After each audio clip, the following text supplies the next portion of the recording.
আমরা দেখবেন এখানে যে সুতো পেঁচাই এইটার অনেক সময় দেখা যায় ঘোরে না, ঠিক আছে। কিছুদিন ইউজ করার পরে মনে করেন 6 মাস, আমাদের তো 6 মাস পর পরই পাল্টাতে হয়।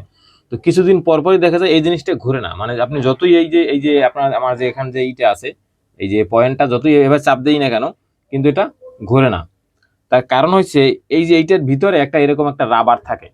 রাবারটা যে কোনো কালারই হতে পারে, কালো হতে পারে বা এরকম হলুদ কালার হতে পারে, যে কালারই হোক না কেন, ওই রাবারটা কি হয়, ঘষায় ঘষায় ক্ষয় হয়ে যায়। ক্ষয় হয়ে যাওয়ার পরে এইটা যে ভিতরে যে পুলি আছে সেই পুলির সাথে মিশে না, যার কারণে আমরা এভাবে চাপ দেই কিন্তু মেশিন ঠিকই ঘোরে, কিন্তু এইটা ঘোরে না। এই আমরা যেটা সুতা পেঁচাই এটা ঘোরে না।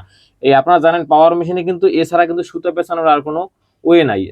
তো এখন এইটা সুতা যখনই দেখবেন আপনারা যেটা ঘোরে না, তখন কি করবেন, এরকম বাজারে রাবার পাওয়া যায়, তো এটাকে খুলবেন। এখানে 3টে নাট আছে, এই যে 1টা 2টা 3টে নাট।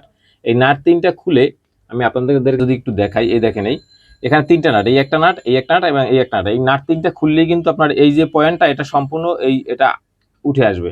তো উঠে আসলে দেখবেন ভিতরে এরকম একটা রাবার লাগানো আছে, ওই রাবারটা খুলে আর একটা নতুন রাবার লাগিয়ে দিবেন, দেখবেন যে আপনার সমস্যা সমাধান হয়ে গেছে।